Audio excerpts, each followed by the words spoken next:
Welcome to magnet TV. నేను మీ Krishnaveni. Pastor Praveen మరణం వెనుక అనేక అనుమానాలు తెరమీదికి వస్తున్నాయి. ఇది ఖచ్చితంగా హత్య అని కొంతమంది, లేదు జస్ట్ యాక్సిడెంట్ అనేది కొంతమంది వాదన. పోస్ట్ మార్టం రిపోర్ట్ వచ్చేదాకా కూడా ఇది తెరపడేటట్టు లేదు. కాకపోతే పోస్ట్ మార్టం రిపోర్ట్ కూడా మేము అనుకుంటున్నట్టు వస్తే సరే, లేదంటే ఎక్కడో ఏదో తేడా జరిగింది, ప్రభుత్వం దీని గురించి నిష్పక్షపాతంగా వ్యవహరించాలి అంటూ చాలామంది క్రైస్తవులు పాస్టర్స్ ముందుకొచ్చారు. ఈ అంశం గురించి పూర్తిగా వివరించడానికి మనతో పాటు ప్రముఖ అనలిస్ట్ కేఎస్ ప్రసాద్ గారు ఉన్నారు. మాట్లాడదాం. సార్ నమస్తే. నమస్తే అమ్మా. సార్, మతం తెర మీదకి వచ్చింది. ఆ మతం తెర మీదకి రావడం అనేది చాలా కాలంగా రాజకీయాల్లో జాతీయ రాష్ట్ర స్థాయిలో కూడా చూస్తూ వస్తున్నాం. ఈ మరణానికి మత రంగు పులువుకోవడం నిజంగా ఎంతవరకు కరెక్ట్? అసలు ఏం జరుగుతుంది? ఇప్పుడు దీంట్లో మీరు మతం రంగు అని మాట్లాడే దానికి కారణం ఏంటంటే, ఇప్పుడు మనకిది సెక్యులర్ దేశం అమ్మ.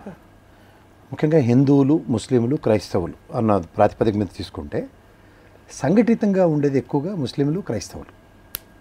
మన వాళ్ళు ఎరుమాలోకంలో ఇప్పుడు దానికి రామతీర్థంలో రాముడు తల తెగిన, కుకుటేశ్వర స్వామి ఆలయంలో స్వామివారి రథం తగలబెట్టిన, గణపతి స్వామికి ఆలయం మీద ధ్వంసం చేసిన, వినాయకుడు ఆంజనేయ స్వామికి చేయి నరికిన, ఎక్కడ ఏమవుతుంది? తర్వాత ఉభయ గోదావరి జిల్లాలో ముఖ్యంగా మీరు మత కలహాలు ఇవన్నీ మన ఆంధ్రప్రదేశ్లో వస్తాయన్నది ఊహకు కూడా అందదు, ఊహించుకోవడం కూడా టైం వేస్ట్ అని చెప్తా. ఒకవేళ ఎవరైనా ప్రాణాలకు దిగించి ఇది ఏదో దీంట్లోంచి ఒక అవుట్కమ్ డెరైవ్ అవుదామంటే ఒక్కసారి క్రిస్టియన్ సామాజిక వర్గ బల ప్రదర్శన మాత్రమే చూడగలుగుతారు ఖచ్చితంగా. మీకు ఒక చిన్న ఎగ్జాంపుల్ చెప్తాను. ఉభయ గోదావరి జిల్లాలో ముఖ్యంగా క్రైస్తవ సామాజిక వర్గంకి సంబంధించిన మత ప్రబోధకులను లేకపోతే మత ప్రచారం ఆటోల్లోకని వెళ్తే బయటకు వచ్చి, అయ్యా ఇదన్నీ హిందువుల ఇల్లులేనయ్యా, మేము ఎవరో మారేది లేదు, వెళ్ళిపోయా అని తోడు ఇచ్చి పంపించేస్తారు బయట దాకా. తప్ప ఫ్రిక్షన్ అన్నది ఎప్పుడూ చూడలేదు. అలాగే నేను అంటుంది, రాముడు తల తెగిపడినప్పుడు కూడా మనోభావాలు నిజంగా చెప్పాలంటే ఊగిపోతారు కదా అందరూ, ఆ విశ్వ హిందూ పరిషత్ వీళ్ళందరూ అనుకుంటున్నాం, కానీ ఏం లేదు కదా. ఇప్పుడు తిరుపతి ధార్మిక సంస్థ, నేనైతే హిందూ హెడ్ క్వార్టర్స్ కింద నేను చెప్తాను ఎప్పుడు. అలాంటి దగ్గర తొక్కేశ్వరట్లో చనిపోయినప్పుడు ప్రతిస్పందన లేదు. అసలు మాబ్ గ్యాదరింగ్ అక్కడ not less than minimum 50,000 gathering ఉంటుంది పర్ డే అగ్రిగేట్న. ఆ రోజు కూడా కన్సల్టేషన్ లేదు కదా. ఎవడెవడో ఒకడు అధికారులు చెప్పాడు, టీటీడీ ఈవో చెప్పాడు, లేదా టీటీడీ చైర్మన్ చెప్పాడు, పైన కాదు కింద కాదు పైన అన్న దగ్గర కన్సల్టేషన్ లేదు. ఇంతమంది ఉన్నప్పుడు ఎవరికోసం ఎవరు వైకుంఠ ఏకాదశి టికెట్లు పైన అన్నది సంఘటితంగా కూడా హిందువులు పోరాడరు అక్కడ. సో ఇలాంటప్పుడు ఎక్స్పెక్టేషన్స్ అనవసరం. రెండోది ఏంటంటే, ఇప్పుడు ఈ సంబంధించిన మర్డర్లో వాళ్ళ బ్రదర్ ఏదో ముస్లిం సామాజిక వర్గం అని ఏవో చెప్తున్నారు. ఇవాళ నాకు మత స్వేచ్ఛ, నెక్స్ట్ ఏ మతానైనా గౌరవించవలసిన బాధ్యత నాకు రాజ్యాంగం ప్రసాదించినప్పుడు ఇవి అన్నెసరీ డిస్కషన్స్ అంటారు.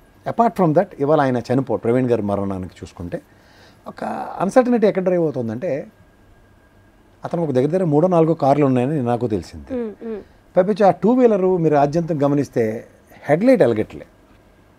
నేను మహాసేన్ రాజేష్ వీడియో ఒకటి చూశాను, జస్ట్ గ్లాన్స్. దాంట్లో ఆయన చెప్తున్నాడు, ఎదుర్కొంటే మనకు కూడా, ఇప్పుడు నేను హైవేలో నేను కూడా చాలా ఫ్రీక్వెంట్గా ట్రావెల్ చేస్తుంటా, ఎదుర్కొంటే లైట్ వస్తే మనకి అసలు జాజీగా ఉండి మనకేం కనబడదు.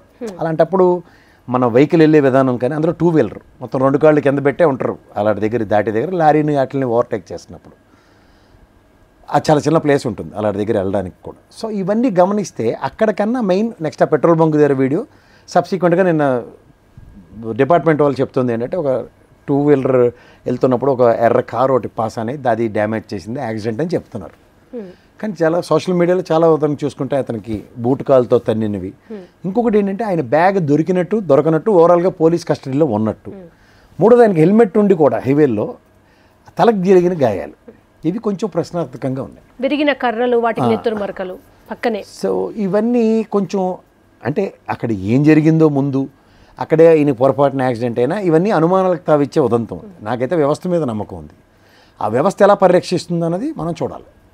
సో ఇక్కడ మీరు ఈ ఫ్రిక్షన్ని అడ్రస్ చేయడానికి ఇవాళ రేపు నాకు తెలిసి ఆ పోస్ట్ మార్టం రిపోర్ట్లో అవుట్కమ్ వస్తుంది. నిన్న వాళ్ళ ఇక్కడ ఆయన అంతిమయాత్ర దహన సంస్కారాలు ఇక్కడ సికింద్రాబాద్ దీంట్లో జరిగిన దగ్గర కూడా భావావేశానికి గురైన వాళ్ళ భార్య కూడా ఎక్కడ ఒక సస్పిషియస్ దీంట్లో ఆవిడ ఎక్కడ మాట్లాడలేదు. తర్వాత మిగిలిన ఫాస్టర్లలో కూడా అతను ఒక మంచి మనసు, కానీ అతను మంచి వ్యక్తిత్వం, ఎవరైనా చచ్చిపోయిన తర్వాత 4 పొల్లు మాటలు అయితే ఎవరు మాట్లాడరు. సో ఈ విషయంలో ఇప్పుడు ఉదాహరణకి కేఏ పాల్ బ్రదర్ చనిపోయినప్పుడు వచ్చిన అంబిగ్యూటీ, అన్సర్టనిటీ అంతా ఇప్పుడు ఇక్కడ వస్తుందా అన్నది ఒక పెద్ద ప్రశ్న. సంయమనానికి మారుపేరైన ఉభయ గోదావరి జిల్లాల కింద గోదావరి నీళ్ళు తాగిన ఉత్తరాంధ్ర దాకా తీసుకుంటే నాకు తెలిసి అంత భావవ్యవస్థలకి మత సామరస్యాలకి ఘాతం కలిగించే అంత ఉధృతమైన పరిస్థితులు అక్కడ ఉండవని నేను ఖచ్చితంగా చెప్పగలను. సార్ అట్లాగే ఇప్పుడు ఇక్కడ ఇంకొక వాదన ఏం తెర మీదకి వచ్చిందంటే మీకు చట్టం మీద వ్యవస్థ మీద నమ్మకం ఉందని మీరు అన్నారు. కానీ క్రైస్తవ సోదరులు వాళ్ళంతా బయటకు వచ్చి మాకు అసలు వ్యవస్థ మీద నమ్మకం లేదు, ఎందుకంటే ఇక్కడ ఉంది కూటమి ప్రభుత్వం, డబుల్ ఇంజన్ సర్కార్ అంటారు, అక్కడ ఇక్కడ ఉన్నారు, మొన్నటి వరకు మత కలహాలను రెచ్చగొట్టే వ్యాఖ్యలు చేసిన వాళ్ళు కూటమి ప్రభుత్వంలో ఉన్నారు, మాకు న్యాయం జరుగుతుందనే నమ్మకం మాకు లేదు అనేది వాళ్ళ వాదన. అలాంటప్పుడు పోస్ట్ మార్టం రిపోర్ట్ వచ్చేదాకా ఆగాలి కదా, వాళ్ళు నిన్న అంతమాత్రం కంక్లూడ్ చేశారు కదా. Let's stick on to their guns అన్నది అక్కడ వాళ్ళలోనే ఒక డైలమా ఉంది. సాధారణంగా ఏంటంటే పోస్ట్ మార్టం రిపోర్ట్ వచ్చి దాంట్లోంచి క్లారిటీ వచ్చేదాకా దహన సంస్కారాలు చేయకూడదు, అది నాకు తెలిసినంత వరకు. అది కాదు, వాళ్ళు ఏదో స్టాండ్ తీసుకున్నట్టే obviously they might have convinced. Okay, తర్వాత వాళ్ళు ముఖ్యంగా వాళ్ళందరూ కామన్గా బాధపడుతున్న ఒక అంశం ఏముందంటే హిందూ పూజారులకు చిన్న దాడి జరిగిన ప్రభుత్వాలు కదిలొస్తున్నాయి, అన్ని పార్టీల ముఖ్య నేతలు వెళ్ళి వాళ్ళని పరామర్శించి వస్తున్నారు. ఒక పాస్టర్ చనిపోతే ప్రభుత్వాల నుంచి ప్రధానమైన రాజకీయ ప్రతినిధుల నుంచి ఒక్కరు కూడా స్పందించట్లేదు, ఇది ఇంత చిన్న భారతదేశంలో మమ్మల్ని బతకనివ్వరా అనేది వాళ్ళు ప్రధానంగా వినిపిస్తున్నారు. ఆయన అంతిమ సంస్కారాలు ఎక్కడ జరిగాయమ్మా? సికింద్రాబాద్లో జరిగాయి.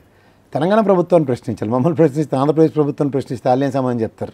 కానీ యాక్సిడెంట్ అయింది రాజమండ్రి పరిసర ప్రాంతాల్లో కదా. ఇప్పుడు అదే కదమ్మా, ఇప్పుడు అమెరికాలో మన చదువుకుంటున్న పిల్లలు కొంతమంది ఆత్మహత్య చేసుకునేవి, కొన్ని యాక్సిడెంట్లు డెడ్ బాడీలు వస్తాయి, దానికి ట్రంప్ రాలేదంటే ఏమైనా అర్థం ఉందా?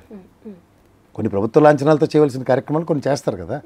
ఇక్కడ మీకు ఫస్ట్ ఆఫ్ ఆల్ ఆ ఎయిర్ ఇంకా క్లియర్ కాలేదు, ఇది accident or brutal murder or suicide, whatever you name it as. దానికి అంటే మరణానికి సంతాపం ప్రకటించడమో ఇటువంటివి అయితే చేయొచ్చు కదా అని. కారణం తెలియకుండా, కారణం ఏదైనా అవ్వచ్చు కదా, కారణం తెలిసిన తర్వాత మాట్లాడకపోతే అప్పుడు మాట్లాడదాం. ఇప్పుడు నిజంగా ఇప్పుడు లాస్ట్ టైం డేవిడ్ రాజుని చంపారు, అది దాని వెనకాల నెరేటివ్స్ అన్నింటినీ బయటికి లాగలిగారు కదా, అప్పుడు కూడా వ్యవస్థే కదా, పోలీస్ డిపార్ట్మెంటే కదా, అప్పుడు ఏం గమ్మున కూర్చోలే కదా. ఇప్పుడు అదే police department, let them work, వాళ్ళు ఏం అవుట్కమ్ డిరైవ్ అవుతారో దాన్ని బట్టి మాట్లాడాలి. పైపచ్చి వాళ్ళ ఫ్యామిలీ ఏమైనా డెలిబరేషన్స్ డెలిగరేటరీ స్టేట్మెంట్స్ ఏమైనా ఇచ్చినప్పుడు దాని గురించి చర్చించాలి. తర్వాత వాళ్ళు ఎక్కడ నాకు తెలిసి నిన్న మొన్న వాళ్ళు ఎవరి మీద చాలా సంయమనంగా క్షమించండి జరిగిన దాన్ని అని వాళ్ళ భార్య చాలా సంయమనంగా మాట్లాడారు. కాకపోతే వాళ్ళందరూ ఏమంటున్నారంటే ఇప్పుడు ఈయన మీద ప్రాణహాని ఉందని చాలా వీడియోస్లో చెప్పారు, నన్ను దయచేసి చంపకండి, నేను క్షమాపణలు కోరుతున్నాను, కొన్ని మతాల వాళ్ళకి నాకు క్షమాపణలు చెప్పారు, ప్రతి క్షణం నాకు థ్రెట్ ఉందనే చెప్తూ వచ్చారు అనేది వీళ్ళందరి వాదన. మాలాంటి పాస్టర్లు బతకడం ఎట్లా, దళితుల్ని అట్టడుగు వర్గాల వారిని క్రైస్తవుల్ని భారతదేశంలో బతికనిచ్చే పరిస్థితులు లేవని పాస్టర్స్ అంతా ఏకమై మాట్లాడుతూ, అందులో ఒక పాస్టర్ అయితే నిన్న నైట్ నేను చూశాను, గంట సేపు సెల్ఫీ వీడియో తీశారు, మన ప్రొటెక్షన్కు మనమే ముందుకొచ్చి మనం ఒక ప్రొటెక్షన్ ఫోర్స్ లాగా ఏర్పరచుకుందాము, ఏ ప్రభుత్వము అంటే ఓడిపోయినా గెలిచిన ఏ ప్రభుత్వం మన గురించి మాట్లాడట్లేదు అనే ఒక ఇన్సెక్యూరిటీని వాళ్ళు వ్యక్తపరచడం అనేది దేశ ఐక్యతకు దేశ రక్షణకు సంబంధించిన విషయం కదా సార్. అలాంటివి ఏమి ఉండవు అమ్మా, ఇవి తాత్కాలికంగా ఎవడు ఉనికి నాడు చాడుకోవడానికి మాడే 4 మాటలు.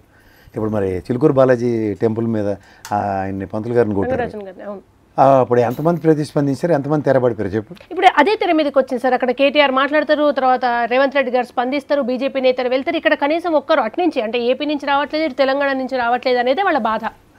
అంత ఔన్నత్యాన్ని సంతరించుకునే ఉదంతం అయితే ఎవరన్నాను. ఇప్పుడు ఎవరో చనిపోతారమ్మా, ఏం చేస్తావు, మా అయితే కండోలెన్స్ మెసేజ్లు పెడతావు, మా అయితే నీకు ఓపుకుంటే వెళ్ళి చూసి వస్తావు. పరిస్థితి ఏంటో తెలియకుండా ఎవరి మీద ఆపాదించి ఏమని మాట్లాడతారు దాంట్లో. ఇప్పుడు అది నిజంగా యాక్సిడెంట్ అని ఎస్టాబ్లిష్ అయింది అనుకో, ఆయన మాడిన మాటలని తప్పే కదా.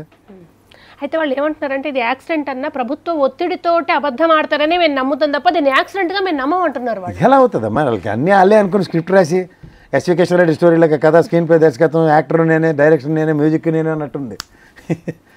అవతల మ్యూజిక్ కొట్టడానికో లేకపోతే డైరెక్ట్ చేయడానికి ఛాన్స్ ఇవ్వండి. సో ఈ ఎమోషన్స్ అన్నిటికీ ఈ మామూలుగా చూసేమంటే వెయిట్ చేయండి. ఇప్పుడు నిజంగా వాళ్ళ భార్య ఆవిడ మాట్లాడుతూ నిన్న ఏం చెప్పాలి, నిజంగా ప్రాణహాని ఉంది, ప్రాణం మీదకే తెచ్చుకోవడం ఆయన, నాకైతే దీని మీద చాలా సస్పిషియస్ రీజన్స్ ఉన్నాయి, లేదా పోలీస్ ఎంక్వైరీ గురించి నేను వెయిట్ చేస్తున్నాను ఏదో చెప్తే ఎవరు కాదంటారు. అవి ఏమి మాట్లాడలే కదా ఆవిడ కూడా క్షమించండి ఏదైనా మాట్లాడారు కదా. ఏదో some deep cause is there. అయితే ఆయన ఊరికి 25 పైసలు మిగిలిన ఫాస్టర్లో కూడా చెప్పని క్షమాపణ ఆయన ఒకడు ఎందుకు చెప్తున్నాడు, అది కూడా చర్చనీయాంశమే కదా. అది ఫస్ట్ ఎస్టాబ్లిష్ చేయండి ఏం తప్పు జరిగిందో. సౌండ్ 2 పక్కల 2 చేతులు కొడితేనే కానీ రాదు కదా, ఒక చేతితో సౌండ్ వస్తూనే ఉంటుందా. ఫాస్టర్ గారిది నిన్నటిది జరిగింది ఒక ఘోర ప్రమాదం అభివర్ణించబడుతుంది ఇప్పటిదాకా, కాదు అది ఒక బ్రోటల్ మర్డర్. ఇది 5 తీసిన నారదట్ అంతే కదా. నారదట్ కాకుండా నేదర్ తీస్తాను దాని మీద వదిలేసి ఇంకా గాలిలోనే తీర్మానాలు ఆ భౌగోళిక ఛానల్లో టాగునింతలు పెట్టుకుని నడిస్తే ఈ జన్మకు కదా వచ్చే జన్మకు కూడా ఒకరికి సొల్యూషన్ రాదు. Thank you sir.